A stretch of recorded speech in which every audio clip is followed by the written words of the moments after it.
গভীর মনোযোগ পাবেন আমার বন্ধুরা, আমার আমি বলতেছিলাম আদম সফিউল্লাহ মা হাওয়া আলাইহিস সালাম আল্লাহর কাছে কান্নাকাটি শুরু করে দিলেন। কাঁদতে কাঁদতে কাঁদতে কাঁদতে 1 বছর নয়, 10 বছর নয়, 300 বছর বরাবর। অনেক তাফসীরের মধ্যে আছেন 350 বছর। 350 বছর পরে কান্নাকাটির পরে এখানের মধ্যে আরো কিছু আলোচনা আছে, আমি পরে করব। আগে প্রথম কথাটা আমি বলে দিচ্ছি, 350 বছর পরে আল্লাহ পাক আদম নবীর তওবা কবুল করে নিয়েছেন। আদম নবীর দোয়া আল্লাহ কবুল করে নিয়েছে।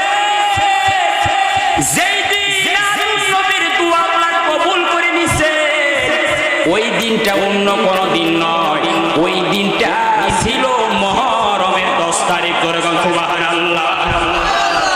তার 1 নাম্বার আদম নবীর দোয়া কবুল হয়েছে মুহররমের 10 তারিখ। মনে থাকবে, মনে থাকবে। 2 নাম্বার নূহ নবী, নাম শুনছেন? নূহ নবী নাম শোনেন না? নূহ নবীর আল্লাহ পাঠালেন, নূহ যাও দিন প্রচার করো। নূহ নবী দিনের দাওয়াত দিচ্ছে না। আরে বেচারা দিতে দিতে 950 বছর দিনের দাওয়াত দিচ্ছে।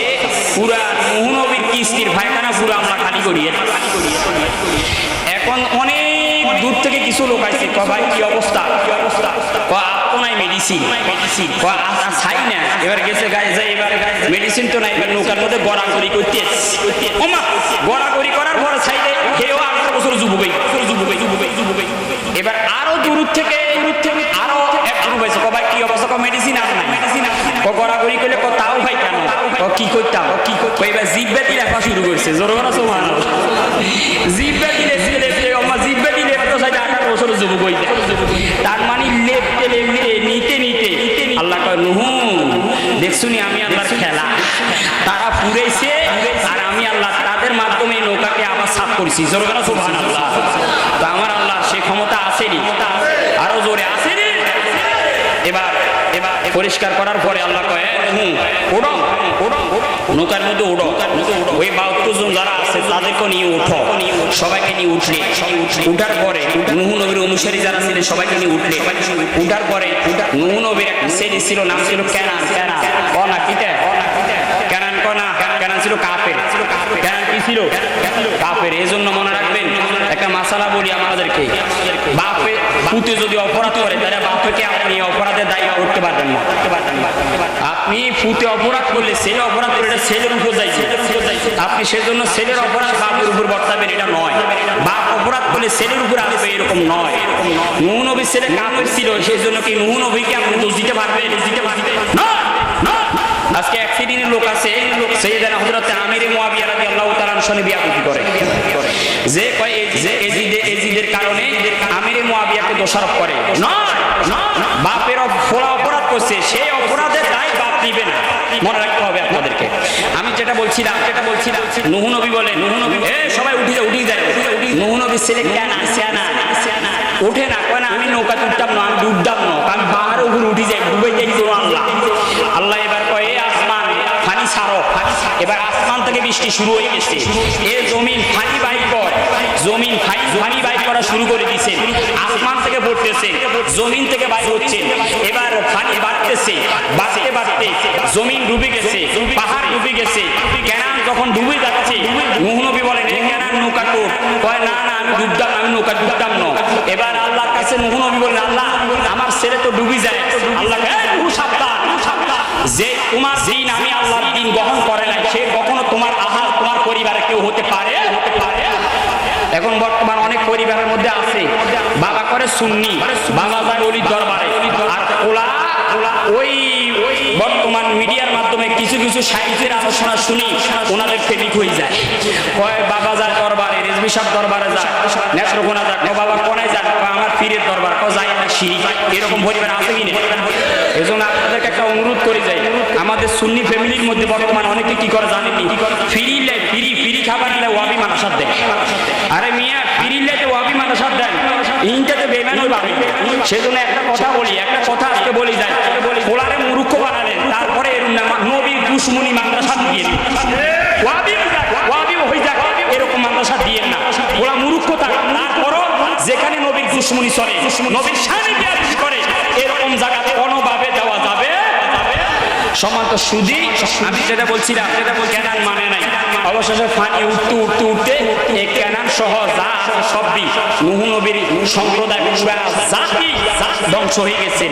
একমাত্র যারা নৌকার মধ্যে আছেন তারাই এখনো বেঁচে আছে। জোরে বলো সুবহানাল্লাহ।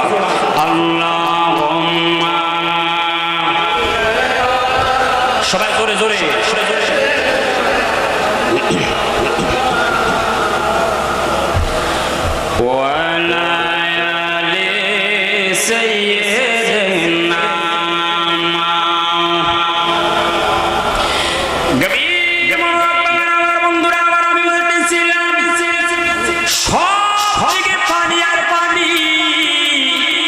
কোন পাহাড় পর্বত জমিন কিচ্ছু দেখা যায় না, শুধু পানি আর পানি। এইদিকে নূহ নবীর নৌকা চলতেছে চলতেছে, নৌকা যাইতে যাইতে যাইতে যাইতে বরাবর 6 মাস পর, 6 মাস পরে তুরস্কের মধ্যে, বর্তমান তুরস্কের মধ্যে ওই পাহাড়টা অবস্থিত। পাহাড়ের নাম হলো জুদি পাহাড়। জুদি পাহাড়, ওই নূহ নবীর কিস্তি 6 মাস পরে নূহ নবীর কিস্তি ওই জুদি পাহাড়ের কাছে গিয়ে ঠেকে লাগছে। জুদি পাহাড়ের কিনারা খোঁজ পাইলেন। যেই দিন নূহ নবীর কিস্তি জুদি পাহাড়ের নিকট গিয়ে লেগেছে, ওই দিনটা ছিল মুহররমের 10 তারিখ করে। সুবহানাল্লাহ। কয় নাম্বার? হ্যাঁ, আওয়াজ কর না। কয় নাম্বার? 3 নাম্বার। মুসা নবী নাম শুনছেননি? হ্যাঁ, কয় না, নাম শুনছেননি? গরম না নরম? আরো জোরে, গরম না নরম? নবীদের মধ্যে মুসা নবী গরম ছিল, বুঝেননি? নবীদের মধ্যে আবার ওলি আল্লাহদের মধ্যেও কিছু গরম আছে, আবার নরমও আছে। বাবা জালালী শাহ রহমাতুল্লাহ আলাইহি, বাবা রিজভী শাহ রহমাতুল্লাহ আলাইহি নবীর প্রেমের ক্ষেত্রে, নবীর ক্ষেত্রে ওনারা খুব গরম ছিল। ওয়াবি সোয়াবি যদি হইতো এমন লাগবে, আমি দেখছি। নবীর প্রেমের ক্ষেত্রে বিন্দু পরিমাণ কোন সান ছিল না। তো ওলিদের মধ্যে মুসা নবী গরম না নরম? আরে বাবা কেমন গরম জানেননি? ফতুল বাড়ি ঈশ্বরের বোখারে থাপ্পড় মারছে মুসা নবী আজরাইল রে। আজরাইলের চোখ বাইরে দিছে, আজরাইলের চোখ নিয়ে দিছে দৌড় আল্লাহর কাছে। ও আল্লাহ, কার কাছে ফাটাইছো? এটা তো আরো বড় আজরাইল। ককা কিতে হইছি? কয় দেখো না, চোখ বাই করিয়ে লেছে। ককা আমার মুসারে তুমি সালাম দাও নাই? কোন আল্লাহ সালাম দিতে ভুলে গেছি। কেউ জান লই আইছো, এটাই বিষ। আমার মুসা যে গরম নবী, সে মুসা কলিমুল্লাহ গরম নবী গেছে ফেরাউনের কাছে দিনের দাওয়াত দেওয়ার জন্য। কিসের দাওয়াত? বাবা বুঝাইনি, আপনার কথা বুঝা যায়নি। আমি মাত্র শুরু করছি আমার এই ওয়াজ, কারবালার ওয়াজ। আমি এক জায়গায় বরাবর 5 ঘন্টা করছি, শেষ করতে পারি না। তবে এটা বলতে পারি বুকে হাত দিয়ে আপনাদের দোয়ার বরকতে প্রত্যেকটা কথার পিছনে আমার রেফারেন্স আছে। আমি দলিল ভিত্তিক বলবো, কারণ মানুষ ছোট হতে পারি। বর্তমানে একটা কামিল মাদ্রাসায় মুফতি হিসাবে আছে ঢাকা দারুল উলুম। তো ওই হিসাবে আমরা জানি বহুত বাতিলরা বিভিন্ন জায়গায় কান লাগা রাখছে যে হুজুর কোনো ভুল টুল কয়নি। আর আজকে আমি আলোচনা করে যাব, যদি ভুল ধরে দিতে পারে বাতিলের গোষ্ঠীরা, ইনশাআল্লাহ চিন্তা কাটিয়ে আর ওয়াজ করতাম ইনশাআল্লাহ। দলিল দিয়ে যাবো, দলিল ছাড়া কোনো কথা নেই ইনশাআল্লাহ। অপেক্ষা করেন, বাতিলদের যে প্রশ্ন এগুলোর উত্তর দিয়ে যাবো ইনশাআল্লাহ। আমি বলছিলাম মুসা কলিমুল্লাহ গেছেন ফেরাউনের কাছে দিনের দাওয়াত দেওয়ার জন্য। অন বেচারা মানুষ অল্প কয়েকজন, ফেরাউন হলো বিশাল বড় বাহিনী। মুসা নবী গেছেন দিনের দাওয়াত দেওয়ার জন্য, দিছে দৌড়ানি মুসা নবীরে। অন বেচারা মুসা নবীর দিনের দাওয়াত দিতে গিয়ে দৌড়ানি খাইছে। এবার যাইতেছেন দৌড়, নিজের বাঁচানোর জন্য দৌড় মারতেছে। যাইতে যাইতে একটা সাগরের কাছে গেছেন, যে সাগরের নাম হলো বাহরুল কালজুম। আমরা অনেকে বলি নীল নদ, নীল নদ, নীল মিশরের নীল নদ। নীল নদ নয়, ওই সমুদ্রের নাম ছিল বাহরুল কালজুম। ওই সমুদ্রের কাছে মুসা নবী গেলেন, আর পিছন দিক দিয়ে তাকাইয়া চাইতে বাঁকো বিশাল বড় ফ্যাশনের বাহিনী আইতেছে। মুসা নবী সামনে দাঁড়ায় আছেন, বিশাল বড় সমুদ্র। কি করবেন না করবেন? আসমানের দিকে তাকায়, ও আল্লাহ কি করতাম? ও মুসা, আমি না তোমাকে একটা লাঠি দিয়েছি। জোরগনা সুবহানাল্লাহ। বাবারা আমার, বন্ধুরা আমার, মুসা কলিমুল্লাহর হাতের মধ্যে একটা লাঠি ছিল, লাঠি ছিল। আল্লাহ একটা ডাক দেখো, মুসা রে, মুসারি, যে লাঠিটা দিলা ওই লাঠিটার মাধ্যমে তুমি সমুদ্রের মধ্যে আঘাত করো। মুসা কলিমুল্লাহ যখন সমুদ্রের মধ্যে আঘাত করলেন, সাথে সাথে সমুদ্রের মধ্যে আল্লাহ 12টা রাস্তা বানাই দিয়েছেন। জোরগান সুবহানাল্লাহ। কয়টা রাস্তা? রাস্তা 12টা হয়ে গেছে। এবার মুসা নবী কয় আল্লাহ কয় এই রাস্তা দিয়ে যাও গা, দুই পাশে ফানি, মাঝখান দিয়ে রাস্তা। এবার মুসা নবী কয় পার হয়ে যায় তাড়াতাড়ি, অনুসারীদেরকে বলে সবাই পার হয়ে গেছে, মুসা নবীও পার হয়ে গেছে। রাস্তা কোনো আল্লাহ বন্ধ করে নাই, রাস্তা এখনো রাখি দিছে। পিছন দিয়ে আইতেছে কে? হ্যাঁ কয় না কে? ফেরাউন না, এত বদনাম কই না ফেরাউন, ফেরাউন নাই কইবেন, আবু জাহিল কইবেন, এই জিদ্দা কইবেন, বুঝুন নাই কথা। এটি শানে একটি নামও নিকৃষ্ট না। এখন পিছন দিয়ে আইয়ে কে? হ্যাঁ আরে জোরে কনা কে? ফেরাউন নাই, ফেরাউন নাই আইতেছে। আর আল্লাহ কি রাস্তা বন্ধ করে ফেলছে? না বাবার আমার বন্ধুরা, আমার রাস্তা যখন সমুদ্রের কাছাকাছি যখন ফেরাউন এসে গেল, আল্লাহ কয় ফেরাউন না রে, আজকে এখানে আমি আল্লাহর করে সাইজ করব। ও অনেক অপরাধ করলি, অনেক অন্যায় করলি, আজকে আমি আল্লাহ করে ছাড়তাম না। এবার ফেরাউন যখন রওনা হলো ওই রাস্তা দিয়ে, রওনা হলো যাইতে যাইতে যখন সমুদ্রের মাঝখানের মধ্যে গেল, আল্লাহ ডাক দেখো পানি, আর দেরি করিও না, দুই দিক থেকে ধাক্কা মেরে এই জালেমকে দুনিয়া থেকে বিদায় করে দাও। মুহূর্তের মধ্যে পানি এসে ফেরাউনকে দুনিয়া থেকে বিদায় করে নিলেন। আর ওই জালেম থেকে মুসা কলিমুল্লাহকে আল্লাহ উদ্ধার করে নিলেন। যেই দিন মুসা কলিমুল্লাহকে আল্লাহ উদ্ধার করলেন, ওই দিনটা ছিল এই মুহররমের 10 তারিখ। করে গেল সুবহানাল্লাহ। কয় নাম্বার গেছে? হ্যাঁ আরো জোরে কয় নাম্বার? 1 নাম্বার আদম নবীর তওবা, 2 নাম্বার নূহ নবীর কিস্তি, 3 নাম্বার মুসা নবীকে রক্ষা, 3 নাম্বার 4 নাম্বার হযরত ইউনূস আলাইহিস সালাম। নাম শুনছেন? আমি সংক্ষেপ করতেছি কারণ আমার আলোচনা তো অনেক আছে। হযরত ইউনূস আলাইহিস সালাম উনি যে কোনো একটা আল্লাহর যে কোনো একটা হুকুম বিলম্ব করাতে, আল্লাহর একটা হুকুমকে বিলম্ব করাতে উনি নৌকা দিয়ে যাচ্ছেন, অটোমেটিক নৌকা থেকে পড়ে গেছেন। এবার নৌকা থেকে পড়ার সাথে সাথে একটা মাছ এসে ইউনূস নবীকে খাই দিয়েছে। খাওয়ার পরে এবার মাছকে আল্লাহ কয়ে, মাছ আমার ইউনূসকে খাইছস ঠিক আছে, তবে সাবধান, আমার ইউনূসের জানলে করে একটা পশম ক্ষতি না হয়। জোরে সুবহানাল্লাহ। ইউনূস আলাইহিস সালামকে মাছের পেটের মধ্যে, মাছ উঠতেছেন সমুদ্রের তলার মধ্যে, আর ইউনূস নবী মাছের পেটের মধ্যে। এভাবে যাইতে যাইতে 40 দিন, কন্যা কয় দিন?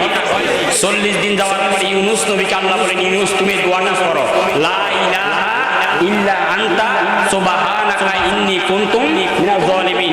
ইউনূস নবী যখন মাছের পেটে যখন এই দোয়াটা করলেন, আল্লাহ পাক 40 দিনের মাথায় ইউনূস নবীকে ওই মাছের পেট থেকে মুক্ত করে আল্লাহ দুনিয়ার আলো বাতাসের মধ্যে এনে দিয়েছেন। যেই দিন মাছের পেট থেকে ইউনূস নবী রক্ষা পেয়েছে, ওই দিনটা ছিল মুহররমের 10 তারিখ। কয় নাম্বার? কয়টা গেল? কয়টা? 4। 5 নাম্বার ইব্রাহিম খলিলুল্লাহ। নাম শুনছেন আপনারা? ইব্রাহিম নবী নমরুদ্দা ইব্রাহিম খলিলুল্লাহকে আগুনের কুণ্ডুলির মধ্যে ফালাই দিল। এবার আগুনের কুণ্ডুলির মধ্যে ফালা দেওয়ার পরে 1 দিন 2 দিন 3 দিন নয়, বরাবর 39 দিন, কয় দিন? এই 39 দিন পরে আল্লাহ এই নমরুদের কুণ্ডুলি থেকে ইব্রাহিমকে আল্লাহ উদ্ধার করেছেন। যে দিন নমরুদের কুণ্ডুলি থেকে আল্লাহ ইব্রাহিমকে বাইরে করে এনেছে, ওই দিনটা ছিল মুহররমের 10 তারিখ। জোরে বলো সুবহানাল্লাহ। তাহলে কয়টা গেছে? কয়টা? 6 নাম্বার ইউসুফ আলাইহিস সালাম। নাম শুনছেন? 10 ভাই মিলে ওনারা কোথা ফালাইছে? কুফে। কোথায়? কুফে ফালাইছে। আল্লাহ কয় জিবরাইল তাড়াতাড়ি গিয়ে একটা তক্তা দিয়ে দাও, আমার ইউসুফের পেটের মধ্যে যাতে করে পানি না লাগে। এবার জিবরাইল এসে একটা তক্তা দিয়ে দিলেন, ইউসুফের তক্তার সাথে বাঁচতেছেন। 3 দিন পরে এক বণিক, এক ব্যবসায়িক যাইতেছে ব্যবসা করার জন্য, তাদের পানি শেষ। এবার পানি খোঁজ করতেছেন, করতে ওই কূপের কাছে গেছেন, কূপ ফাইলা। এবার কূপ থেকে পানি উঠানোর জন্য যখন বালতি ফালাইল, আল্লাহ কয় জিবরাইল এই তো সুযোগ, এই বালতির মধ্যে আমার ইউসুফকে উঠাইয়া দাও। যখন কূপের মধ্যে বালতিটা ফালাইছে, আল্লাহ পাক ইউসুফকে ওই কূপ থেকে বালতির মধ্যে উঠাই দিলেন, কূপ থেকে রক্ষা করলেন।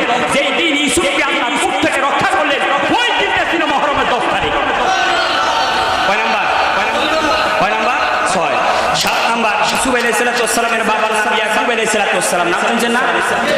ইয়াকুব আলাইহিস সালাম। ছেলেরা তো হারাই ফেলছে, ছেলে তো নাই। এভাবে কাঁদতে ছেলের জন্য 40 বছর কাঁদছে। কয় বছর? আরে কাঁদতে কাঁদতে কাঁদতে ইয়াকুব নবীর চোখ অন্ধ হয়ে গেছে। না কি হয়েছে?